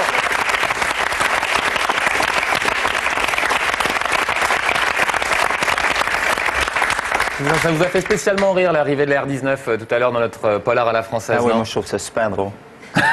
J'adore ça. Ce qui nous faisait rire, nous, quand on était jeunes, c'est qu'il y avait les films américains, évidemment, avec les poursuites en bagnole, puis tu regardais les films français, puis il y avait des polars français, sauf que les policiers chez nous, c'était wouh, et là, t'entendais. Ouais, la sirène du là, tu disais, c'est minable, cette poursuite-là. Puis là, les gens, ils se poursuivaient en petite voiture, puis ils faisaient les stops en plus. C'est quoi, ça? Donc on n'idéalise pas forcément la France quand on est au Québec. Juste, on a un peu raconté le début de votre carrière, la radio, les 15 jours qui sont transformés en 15 ans d'insolence. Le programme pour lequel vous êtes ici, c'est Un gars, une fille, qui a donné l'idée, qui a été adapté en France sur France 2. Au départ, quand on lit la presse, on a l'impression que ça a commencé sur un truc qui ratait, quoi. C'est-à-dire que vous avez arrêté une émission qui n'allait pas bien ou... Après 15 ans avec mon groupe, on a décidé d'arrêter. On m'a offert un talk show. J'étais l'animateur. Pas très bon. On avait des... pas très bon, il faut l'avouer. Personne n'a relevé, hein, vous nous avez noté. Non, mais c'est vrai. Et à l'intérieur de ça, on faisait des petits sketchs. Et moi, j'avais demandé à cette fille-là, Sylvie Léonard, qui était une de mes amies, on va faire des sketchs. Est-ce que tu veux les faire avec moi dans l'émission? On a créé ce couple-là. Et à la fin de l'année... quand l'émission est débarquée de la chaîne, j'ai fait un bout à bout de toutes ces petites scènes-là en me disant, je vais essayer de faire un spécial une fois. Je l'ai présenté à la chaîne, ils m'ont dit... Un gars, une fille. Exactement. Et tout à fait par hasard. En format 30 minutes au Québec, hein, alors que chez nous, c'était 6-7 minutes. Ben, le format court, c'est une idée des productrices françaises, Isabelle Camus, Hélène Jacques. C'est elles qui ont dit, nous, on va essayer de mettre ça juste avant les infos, et c'était assez audacieux. Ils ont commencé à 13 ou 14 %, ils ont fini à 30 quelques. Un gars, une fille est diffusé encore aujourd'hui sur France 4, la chaîne qui vous accueille tous les soirs pour C'était surtout très artisanal au début, Un gars, une fille. Moi, je me souviens, j'avais tourné un making-of du premier. C'était dans l'appartement de la productrice, donc Isabelle Camus, dans sa baignoire, dans son salon, et tout ça avec très très peu de moyens. C'est l'occasion maintenant peut-être de regarder, maintenant qu'on vous a un peu chauffé chez vous, mais à quoi ça ressemblait alors effectivement au début Un gars, une fille?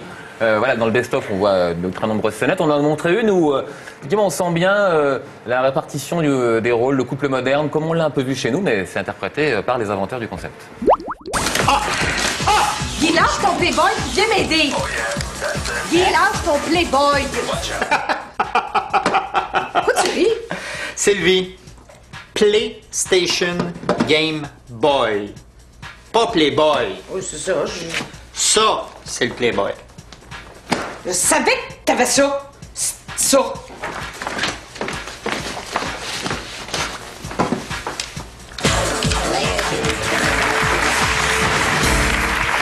a vu comment vous avez inventé ce succès. On a l'impression qu'un succès, ça s'invente en trouvant la recette magique. Vous, c'est venu un peu comme ça. Malgré tout, tout le secret là, c'est un gars, une fille, l'homme et la femme au contemporain. Personne n'en parlait à l'époque, c'est ça? Les gens ne parlaient pas comme ça. Moi, je faisais de la télé avant et c'était l'ère du vidéoclip. On faisait 50 plans par minute, puis tout était clippé. Puis après 15 ans, on s'est dit, moi, je veux faire des plans séquences. Je veux qu'on voit les deux personnes. Puis souvent, quand tu es réalisateur, à partir du moment où tu décides de montrer monsieur, tu ne montres pas madame. Il faut faire un choix. Puis je disais, non, il faut nous voir tout le temps en même temps. Puis j'étais pas convaincu qu'on pourrait faire ça longtemps. Je me disais peut-être qu'au bout de 2 ou 3 épisodes, le plan séquence, on va dire... Et non, finalement, ça a tenu le coup pendant 5000. Alors, non seulement ça a tenu le coup, mais il y a bien d'autres pays. Enfin, je dis 23, je ne sais pas si c'est le chiffre exact. Ben, c'est à peu près, je le sais jamais, c'est entre 23 et 30. Ça fait un carton dans tous les pays? Pas partout. Quand le casting est très bon, ça devient mais vraiment un succès comme en France ou au Québec. La Pologne, la Grèce, l'Italie, c'est ça. J'imagine qu'à chaque fois que vous avez raconté que vous étiez présent sur le premier tournage d'Un gars, une fille en France. Ah, moi, j'ai fait 25 fois la même émission. Mais alors, qu'est-ce qu'on change d'un pays à l'autre, puisque vous êtes là pour, j'imagine, ajuster, pas pour... Les dialogues, ben oui, mais ça, c'est leur partie. Ouais. Mais c'est la vérité. C'est-à-dire, moi, je réalisais qu'à chaque fois que je regardais une émission où il y avait un couple, puis qui se retrouvait dans une situation d'intimité, c'était pas vrai. Puis moi, je crois au langage télévisuel ou cinématographique où tu décides de suggérer plutôt que montrer. Sauf que si tu montres, il faut que tu montres pour le vrai. Quand on va aux chiottes le matin puis qu'on est avec la même femme depuis plusieurs années, il y a une impudeur dans l'intimité que je ne retrouvais pas dans les émissions de télé ou dans les films. Puis j'ai dit, il faut le montrer. Juste aujourd'hui, vous êtes, j'imagine, richissime pour avoir vendu ce concept dans le monde entier. Mais je suis plus sissime que riche. Ah bon, mince. Mais oui, non, c'est bien de pouvoir faire ça. Ça donne une liberté pour le reste de ta vie qui fait que maintenant, moi, je suis encore un fan de télé. Je travaille en télé dans mon pays. Je continue à en faire à travers le monde, mais je choisis mes projets. Puis c'est un rare privilège. Je suis très chanceux. Sur le Un gars, une fille, donc voilà, enfin la version originale québécoise avec Guy Lepage et Sylvie Léonard. Ce que le petit parfum particulier qu'a celle-ci, ce couple-là, parmi les 23 couples qui existent. Ben, c'est le premier et il a été écrit pour cette femme-là. Guy, une petite roulette à question, vous l'avez bien mérité. Finalement, votre physique ingrat vous a-t-il motivé pour réussir votre vie professionnelle? Oui, oui, j'étais très très gros, mais vraiment très très barbu. Et je me suis dit, un jour, je vais réussir à la télévision. Alors je me suis fait greffer une tête. Et ça va beaucoup mieux. C'est juste que parfois, j'ai de la difficulté à faire avec ma tête ce que mes mains devraient faire en même temps. Pardon, mademoiselle. C'est pas la même. Clovis, vous n'êtes pas au courant, mais il faudrait que vous partiez. Il ne faut pas rester là, monsieur, maintenant. Mais encore un tout petit instant, Thierry, le docteur Teston, hein, c'est l'heure. Hein. Clovis serait parti sans savoir pourquoi il était fâché avec Jean Dujardin. Ah oui, voilà. Ça aurait été dommage. C'était le Ça aurait été teaser du dommage. début. Voilà, donc très rapidement, je vais vous raconter l'histoire. Depuis peu, j'ai le malheur de traîner à la télévision, qui est un endroit qui colporte un certain nombre de rumeurs. Moi, j'ai horreur de ça. Et l'autre jour, alors que j'écoutais à la porte du bureau d'à côté, j'ai entendu Jean Dujardin et Clovis Cornillac se détestent. Comment, quoi, diantre, fichtre, merde. Comment cela se fait-il, sachant que ces deux hommes, les deux plus grands acteurs du cinéma français aujourd'hui, les comédiens les plus populaires, nos nouveaux Jean-Paul Belmondo et Francis Perrin, vous ferez la répartition. Moi, j'aime juste foutre la merde, en fait. Voilà. Et donc, à propos de foutre la merde, que s'est-il passé? Donc, ils ont connu un succès ensemble dans le film Brise de Nice. Brise de Nice, un Jean Dujardin souriant, blond, beau, magnifique. Et on se dit, tiens, mais où il est Clovis sur l'affiche? Ah oui, il est tout petit, là-bas, en bas. Oui, c'est ça, c'est le petit truc bleu. Voilà, le petit truc bleu. Alors forcément, à partir de là, ça agace un peu de voir que Jean Dujardin, il a sorti la machine à attirer la couverture à soi et que Clovis, désormais, c'est un schtroumpf. Ah tu vas voir ta gueule, Gargamel. Pour son film Le Scorpion, Clovis reprend, pour envoyer un message à Jean, à peu près la même affiche. Le yin et le yang qu'il y avait sur la planche se retrouvent derrière lui. On voit pas les yeux de Clovis, parce que Jean, si tu voyais les yeux de Clovis, tu arrêterais de sourire tout de suite et tu appellerais ton prothésiste. Clovis ne bouge pas, il est sculptural, menaçant, tout en s'adressant à un large public, puisqu'il porte un slip en cuir. Bref, il n'a pas une gueule de porte-bonheur. Et puis Jean, quand il t'aura pété les deux doigts, t'auras un peu de mal à faire « ça farte ». Enfin, il a mis des gants parce qu'il prendra même pas le temps de s'essuyer sur ta gueule, Jean. Dans tous les cas, je pense que le héros d'un gars, une fille a saisi le message. On voit l'affiche de son film qui sort, qui est une réponse directe à celui de Clovis. Voilà. Jean Dujardin, un peu effrayé, depuis Brise de Nice, pour passer inaperçu, il a coupé ses cheveux, il s'est laissé pousser la barbe. Mais Jean tourne le dos et il a l'air anormalement détendu. Peut-être parce qu'il a un flingue et que si Clovis bouge un sourcil, il va manger une bastos. Eh bien, pas du tout. La vérité est autre. Les deux hommes sont fâchés parce que Clovis et ses frères ont proposé un gangbang à la compagne de Jean, Alexandra Lamy. Comme en témoigne cette affiche, au titre révélateur au suivant. Et Jean Dujardin l'a très mal vécu. Mais comme je suis un fan absolu des deux, je ne trancherai pas, même si j'en préfère un quand même. Je dirais pas qui c'est, j'aime juste foutre la merde. Merci.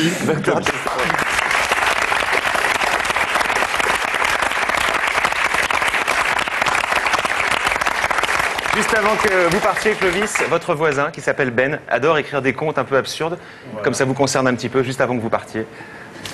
Voilà, bonsoir, ça va? Salut Ben. Oui, alors Clovis Cornillac, c'est un acteur qui travaille beaucoup, beaucoup. Il passe le plus clair de son temps à faire du cinéma, ce qui n'est pas d'ailleurs sans déteindre sur sa vie privée. Et ça, c'est l'histoire que je m'en vais vous conter. C'est une histoire qui s'appelle Une journée off dans la vie de Clovis Cornillac. Alors l'histoire se passe un 29 février. Ce que je précise que chaque année bissextile, en fait, Clovis Cornillac s'octroie une bonne journée de repos, bien mérité. Malheureusement, Clovis a beaucoup de mal à sortir de son quotidien d'acteur et c'est à 7h35, dans sa boulangerie de quartier, que les ennuis commencent.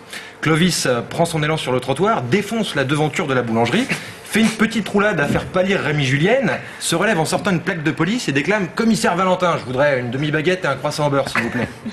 La boulangère reste évidemment bouche bée et Clovis d'enchaîner. Putain, j'en ai marre de travailler avec des acteurs qui connaissent pas leur texte. Monsieur, la boulangerie ouvre à 8h30. Quoi? On avait dit PAT à 7h45. Pas que ça à foutre, À 9h30, j'ai rendez-vous chez le médecin pour le tournage de J'ai le nez qui coule. Et c'est sur ces derniers mots que Clovis quitte le plateau, la boulangerie, pour se rendre chez son médecin. Il saute dans sa voiture, slalom dans la circulation, prend les ronds-points en sens inverse et s'arrête au frein à main. Un agent de police vient alors vers lui pour lui demander ses papiers.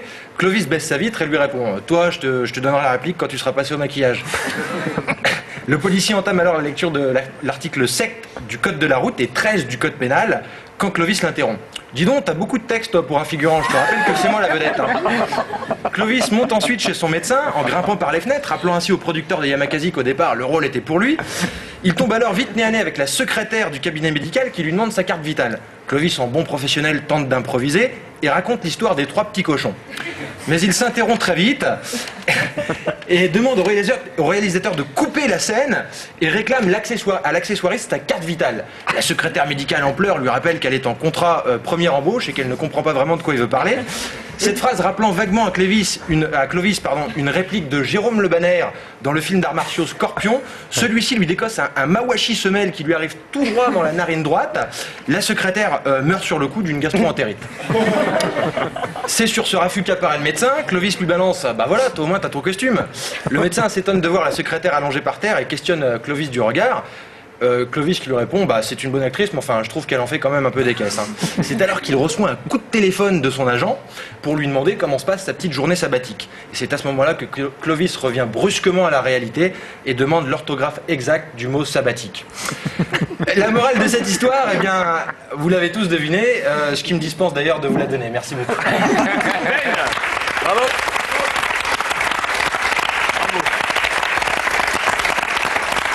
C'est un moment là de croisement, c'est un peu comme la transhumance des vacances. Clovis, il faut que vous partiez. Ouais. Je rappelle que vous êtes à l'affiche de Scorpion, c'est sorti depuis mercredi. Allez voir ce film. C'est un film de combat avec des scènes extrêmement chorégraphiques, extrêmement bien foutues, sur du free fight, un truc qu'on voit pas souvent. Et vous y avez mis beaucoup de vous-même. Des personnages sincères, droits et une belle histoire d'amour. C'est gentil. Et puis juste un petit détail par rapport au film. Beaucoup dans le public, des gens qui ont vu le film, beaucoup de femmes aiment le film. Et bizarrement, quand on voit l'affiche, j'imagine que quand on est une femme, on se dit tiens, je veux pas aller voir ça. Et si, ça plaît. Donc voilà, juste. Je précise qu'il y a 2 films où vous étiez bien jeune. Hein. C'était parmi vos premiers films, dont un avec votre maman Myriam Boyer, qui s'appelait La Mère Christian. La Mère Christin, pardon. Et aussi Ilia Maldon. Voilà 2 films où vous étiez, qui ressortent actuellement où vous étiez tout jeune. Qui sortent en fait, qui sont jamais sortis en DVD. Et c'est des films qu'on a produits nous-mêmes. Tout à l'heure sur la thème. D'accord. Ben, merci beaucoup. Et en partant, vous allez croiser Linda Hardy et Nicolas Bedos, qu'on est ravis d'accueillir. Merci messieurs.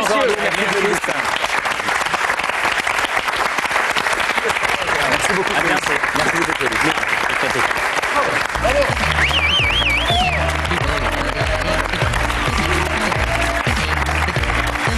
Linda Hardy et Nicolas Bedos.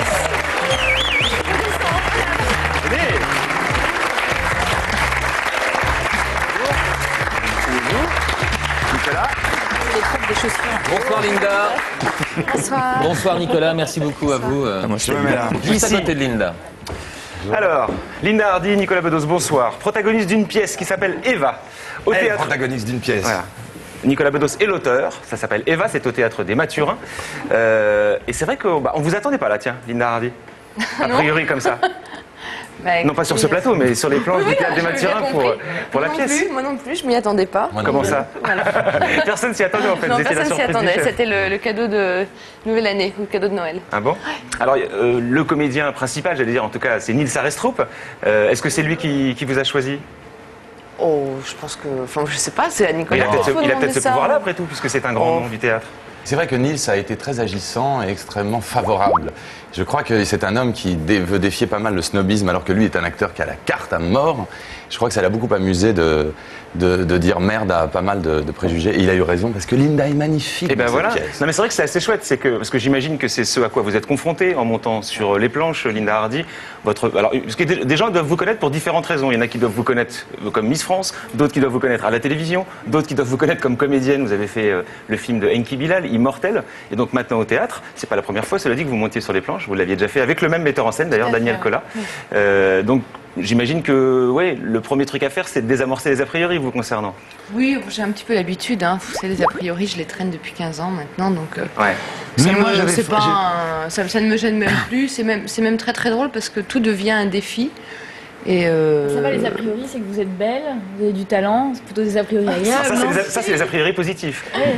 Non, mais on est dans les a priori, il y en a toujours des mauvais. On est dans un monde qui est le théâtre, qui est un monde parfois qui est très très fermé sur lui-même, qui est un peu académique, parfois un peu puriste. Et c'est vrai que je dois faire amende honorable. Moi-même, j'avais les jetons à un moment. Et je le dis devant Linda, maintenant que ça s'est bien passé, qu'elle est vraiment merveilleuse dans ce rôle, j'avais les jetons.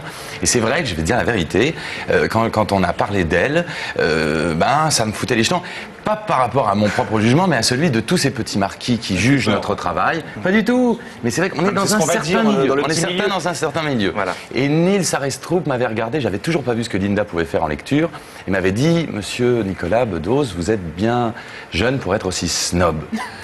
Et venant de la part d'un bonhomme dont j'étais persuadé qu'il allait renvoyer le nom de Linda comme ça, et ben j'ai trouvé ça formidable. Et puis voilà. Après les lectures, après la pièce, après les répétitions, et puis voilà, on passe à un autre Voilà truc. un aveu sincère qui vous honore. On va raconter donc l'histoire de la pièce. Eva est un grand auteur qui a été récompensé du prix Goncourt, quelqu'un qui existe beaucoup dans la société intellectuelle française. Elle meurt et toute la pièce va raconter ce qui se passe après. Le mari est interprété par Nils Arestrup, c'était également son éditeur. Et vous êtes une jeune, comme Eva aime à en rencontrer sur la fin de sa vie. Elle rencontre comme ça des jeunes auteurs. Elle a une préférence pour vous et on va s'apercevoir après que vous avez manigancé 2-3 petites choses dans son dos. Voilà, on regarde un extrait. Calme-toi. On est tellement fort, on est très fort. On est tous très très forts. Mais c'était un dîner de travail, il voulait publier mon livre. J'ai jamais couché avec un éditeur. Attends, c'est à moi que tu dis ça? Pierre. Mais fais ce que tu veux. Mais quoi? Ce que tu veux. J'ai mal au cœur. Mais t'as trop bu. Respire. Respire. Je me sens mal. C'est normal. C'est cette fièvre inexpliquée qui se balade partout. Puis ils t'ont dit, ça vient des dents. Mais si c'est pas les dents. Mais quoi d'autre? L'âge. Mais l'âge, ça a jamais connu la fièvre. Eh ben j'en sais rien, c'est la première fois que je suis vieux. Oh. Donne-moi la main.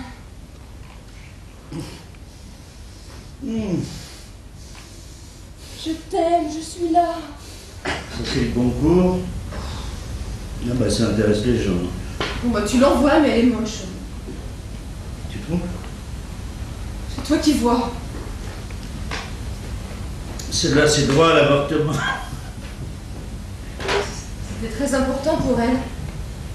Et puis elle est belle. Tu l'envoies. Et puis celle-là c'est avec le président. On n'était pas d'accord. C'était son ami. Ouais.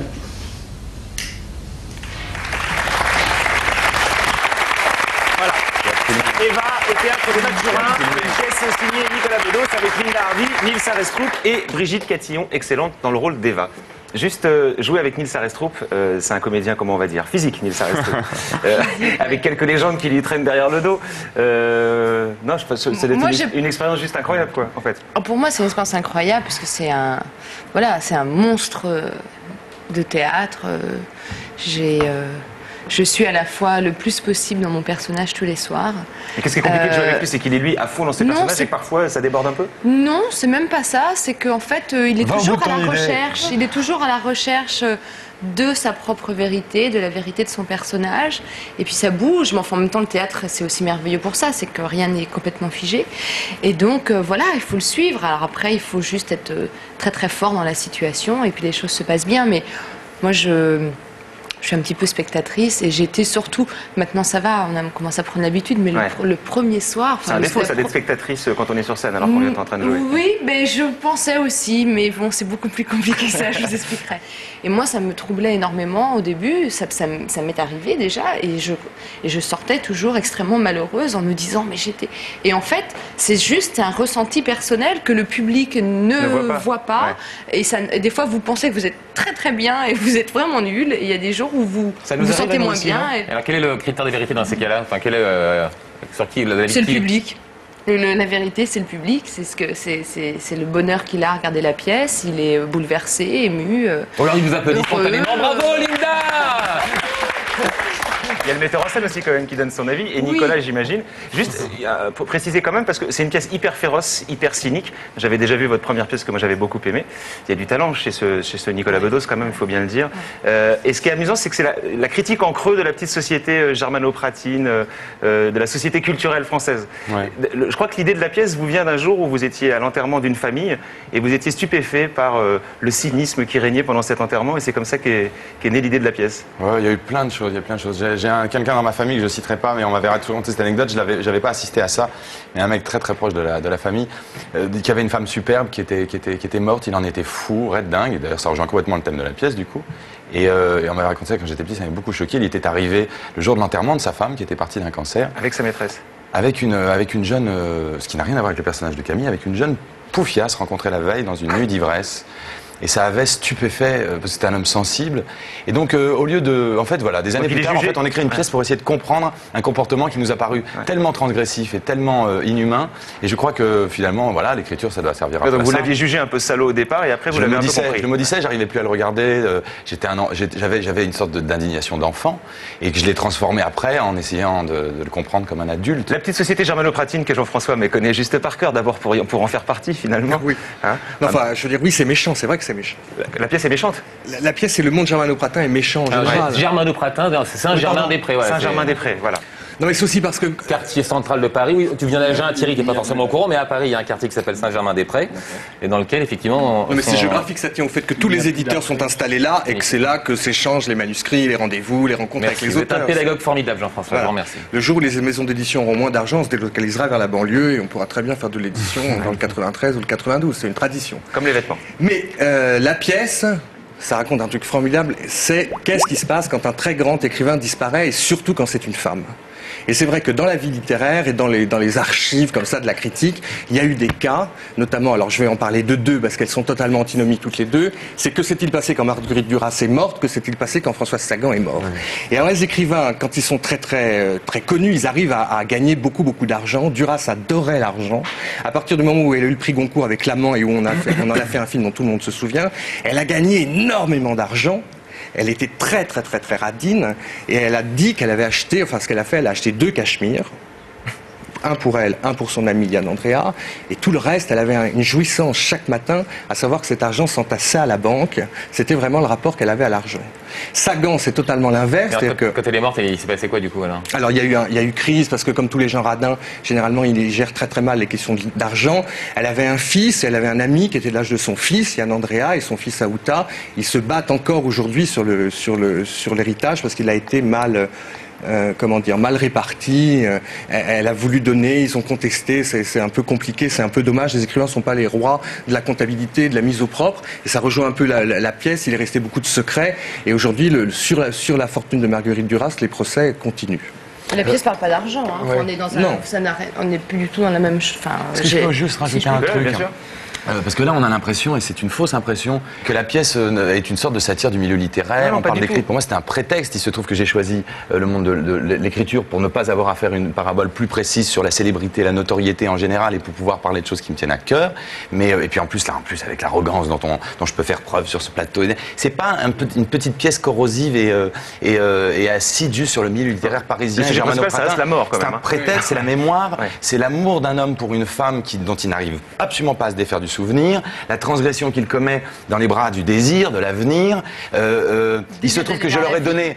Voilà, d'aller vers la vie, d'aller vers sa propre jeunesse, et tout ça. Donc la pièce, c'est quand même... Le milieu est un prétexte. Je pense qu'il aurait pu se passer dans bien d'autres milieux. Je m'en fous de ce qui se passe à Germain. Je m'en fous de tout ça. Non, mais en l'occurrence, les personnages, enfin, je sais pas si Nicolas va me contredire, mais le personnage de Camille aurait pu ne pas être écrivain, et Eva aurait pu ne pas être écrivain, et Pierre aurait pu ne pas être éditeur. Enfin, Sauf que ça se passe quand même dans un milieu de gens lettrés.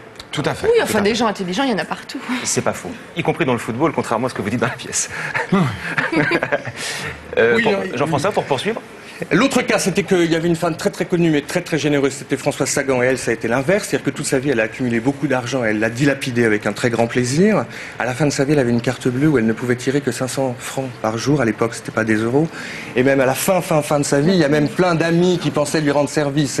Non, c'est vrai que ça paraît beaucoup.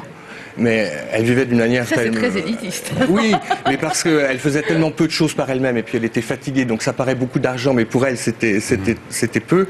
Et à la fin, ça n'a plus été le cas, puisqu'on a voulu lancer une souscription en sa faveur dans Paris, tellement elle avait de soucis, qu'elle a refusé. Et le seul bien qu'a pu un jour s'offrir Françoise Sagan, il était 8h du matin, un 8 avril, c'est l'histoire du 8, je ne sais pas si tout le monde la connaît. Elle a raconté ça dans un livre de mémoire. C'est comme ça qu'elle a pu acquérir une propriété. Elle avait gagné 8 millions un 8 avril à 8h du matin. Le propriétaire est venu pour récupérer. Elle avait tellement pas envie de faire l'état des lieux comme on le fait dans ces cas-là, qu'elle a dit est-ce que je peux l'acheter. Elle avait son sac plein de billets. Elle a acheté le manoir d'Equemoville, qui est la seule chose qu'elle ait possédée jusqu'à la fin de sa vie. Juste un truc auquel je pensais. Vous êtes des trentenaires tous les deux, pour faire simple. Nicolas est bien avant 30 et vous un peu au-dessus. Bien après 30. Quel âge, Nicolas? 26 ans. 26 ans. Évidemment, on vous donnerait volontiers plus de maturité, plus de... Oui, non, puis même la maturité qui est dans le texte. Non, mais on comprend bien que le sujet qui est choisi n'est pas, comment dire, il n'est pas dans l'air du temps. Enfin, c'est pas forcément ce qu'on attend de quelqu'un de 25-26 ans. Pourquoi est-ce que c'est ce sujet-là qui vous intéresse? Parce que c'est des questions que je me pose en permanence. D'accord. Ça me fait peur, tout ça. Ouais, même fait un peu peur en le disant. Non, mais parce que pour moi, voilà, je ne vais pas écrire les états d'âme et les petits problèmes d'un garçon de mon âge. Moi, ce qui pour moi est un pied monstrueux, c'est d'arriver à c'est de pouvoir transposer des histoires qui sont intimes mais qui pourraient paraître frivoles et surtout d'une banalité affligeante s'il s'agissait de raconter mes petits chagrins, mes angoisses personnelles et de les transposer dans la vie d'un homme évidemment bien plus âgé que moi et de faire d'une rupture amoureuse anodine tout d'un coup l'histoire de toute une vie et de transformer voilà une aventure en un mariage de 30 ans et finalement de poser exactement la question que je me pose moi aujourd'hui, à savoir celle de est-ce qu'on oublie, est-ce qu'on nous oublie, qu'est-ce qu'on laisse et qu'est-ce qui reste. C'est des très grandes questions, mais si on n'a pas envie de s'y coltiner, qui le fera? Alors en échange, je vous pose une toute petite question, c'est la roulette à questions. C'est des gens de la rue qui posent des questions. Avec qui ne supporteriez-vous pas d'être enfermé 3 heures dans une pièce? Je sais pas. Ouais. Avec qui je supporterais pas de rester 3 heures dans une pièce? Oui, mais ça peut Ah bah si! Je sais, mon ancien confrère de télévision. Ah, Thierry Ardisson? Oui. Ah oui, vous lui en voulez encore aujourd'hui? Vous avez présenté avec lui l'émission... 3 heures, ça paraît très très long. Je vous propose de vous... Surtout que, quoique comme on coupe beaucoup au montage là-bas, ça peut raccourcir. Je vous propose de décharger toute votre colère contre Guy Lepage. Pourquoi? Parce que Guy Lepage présente Tout le monde en parle au Québec. Ouais. C'est le Thierry Ardisson québécois. Bah oui, voilà. Mais un format, on achète un format d'émission, on achète la plantation de caméra, on achète l'idée de mettre autour d'une même table les gens qui font l'actualité dans tous les secteurs. Mais invités différents, animateurs différents, ça donne une dynamique différente. La différence surtout, c'est que quand Thierry Ardisson... Vous avez, c'est que vous êtes tous les deux en noir, mais ça part ça. Oui, mais ça dépend. Moi, c'est... Moi, c'est pas pour cacher que j'ai un peu d'embonpoint. Ce que vous lui avez reproché surtout, c'est qu'un petit peu, peut-être par une douce misogynie, Thierry Ardisson vous avez mis à côté de lui et que vous étiez plein de coupe, en gros. C'est ça qui était insupportable, alors que vous auriez pu faire mieux que ça. Oui, je sais pas si j'ai oublié tout ça, c'est loin. C'est loin. Non, on me pose une question, c'est vrai que c'est la première personne qui me vient à l'esprit. J'ai pas beaucoup d'ennemis, je crois. Enfin... Moi non plus. Tiens, roulez ta question pour vous. C'est pas bientôt fini les conneries? Oui, à mon âge, oui, c'est fini. Quand j'étais jeune, j'en faisais beaucoup. À 46 ans, il faut que je me recale, il faut que je change de métier. Aujourd'hui, vous disiez, contraire, que la sécurité financière que vous avez obtenue avec le succès d'un gars et une fille vous permettait de faire des projets auxquels vous teniez vraiment. Ouais. Et ces projets-là, c'est quoi, du coup? C'est pas de faire des conneries comme d'habitude, parce que vous avez fait ça toute votre vie et très bien, vous êtes le roi de la télé au Québec, tout le monde vous regarde. Oui, mais c'est qu'en vieillissant, même quand on fait des conneries, on veut laisser des choses. Il y a toujours des petits messages. C'est très féminin, ça, par exemple, chez les créateurs féminins, de vouloir avoir un message. Les hommes, on n'est plus adolescent plus longtemps. Monsieur, on n'est pas l'expérience parce qu'il est très jeune et déjà, il y a des convictions. Mais moi, rendu à 46 ans, par exemple, là, je viens d'écrire un film avec Hervé Pallude, une coproduction Québec-France. Dans la ville pour situer. Qu'on aime bien, qu'on aimerait tourner cet été. Puis c'est une comédie, là. C'est léger, mais en même temps, il y a vraiment du contenu. Puis pour moi, c'est important, alors qu'il y a 20 ans, j'en avais un peu rien à foutre. Je faisais des émissions, on faisait des parodies, on faisait des gags. Puis des fois, quand il y avait un message, tant mieux. S'il n'y en avait pas, tant pis. Et là, pour moi, je trouve ça plus important. Est-ce que la différence entre la télé et le cinéma, c'est la postérité? C'est-à-dire la postérité auquel on n'a pas droit à la télé parce que ça passe, et au cinéma où ça reste, c'est différent? Mais en même temps, c'est presque faux maintenant avec les téléséries américaines, par exemple. Ça devient presque plus prestigieux de jouer dans 24 heures chrono ou bien dans 6 pieds sous terre que de faire un film qui va être vu dans des avions. Mais tu es en train de dire que Michel Drucker ne restera pas à la postérité? Au bout de 45 ans de télé, effectivement, ça mérite peut-être une ligne dans un livre d'histoire, quand même. Hein. Puis les DVD, mine de rien, ça aussi, c'est de la postérité. Les nuls sont à la postérité parce qu'il existe des DVD, parce que les nouvelles générations peuvent acheter ces DVD-là puis voir ce que leurs parents regardaient quand ils étaient jeunes et pétés, donc c'est bien. Il y a une autre façon de rester à la postérité, c'est d'écrire des livres. Je crois savoir que vous flirtez un peu avec ça, Nicolas Bedos. Il va bien falloir écrire un livre un de ces jours. Ouais, ça avance ou pas? Ça avance, oui. Mais la postérité, c'est un truc qui vous séduit, vous, l'idée que dans la création, dans ce que vous écrivez, il y a quelque chose qui reste, que vous allez partir, mais que ce que vous avez écrit va rester? Si je commence à y penser tout de suite, je serais très... Vous êtes très mûr, vous l'avez dit, hein. Guy l'a remarqué tout de suite, c'est un garçon très mûr, il a dit. On lui donnerait 28 ans. 28, vous êtes 26 ans. Non, bon, je sais pas, un soir d'ivresse, ça nous traverse tous l'esprit, on se pose des questions comme ça un peu. Mais c'est si rare, les soirs d'ivresse. Juste, Linda, j'ai lu une phrase de vous qui m'a amusé. Vous disiez je ne croule pas sous les coups de fil de cinéma d'auteur. Je trouvais ça amusant. Ça a changé ou pas? Non, mais est-ce que le théâtre, ça peut pas aider à ça aussi? Les coups de fil de cinéma, oui, de réalisateur. Oui. Ça a changé, écoutez. Non, pas spécialement. Quand on fait une Kibila et l'immortel, ça donne la carte ou pas? Non, c'est pas suffisant.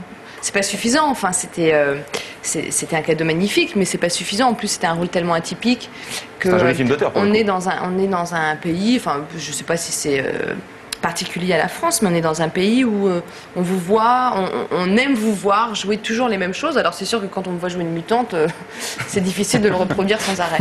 Maintenant c'est vrai que j'ai la chance aussi avec Eva, avec cette pièce qu'on me donne le plaisir de pouvoir jouer tous les soirs avec mes partenaires, d'explorer des choses qui sont un peu plus souterraines, qui sont où il y a beaucoup d'émotions, qui sont plus chargées. Et c'est vrai qu'en général, les Français et nos réalisateurs français aiment bien les choses comme ça, voir les comédiens français. Dans des mais dans des rôles qui sont plus lourds, qui sont plus voilà. Donc je me fais pas de soucis. Mais c'est vrai que non, je ne coule pas sous les propositions de cinéma d'auteur comme vous dites. Eva, c'est au Théâtre des Mathurins, c'est signé Nicolas Bedos avec Nils Arestrup, Linda Hardy, Brigitte Catillon et j'en oublie deux autres. Vous allez m'aider. Benjamin Belcourt et Coralie Audrey. Voilà, qu'on le sache. Merci à vous d'être passé en Télévocal. On reste là, restez là. On montre juste un gars ici.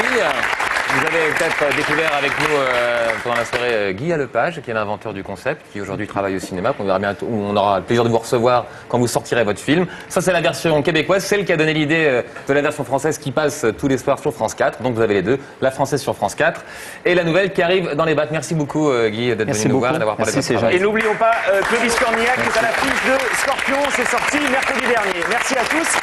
Salut les invités, merci à vous. Ciao, ciao. Ciao, à la semaine prochaine.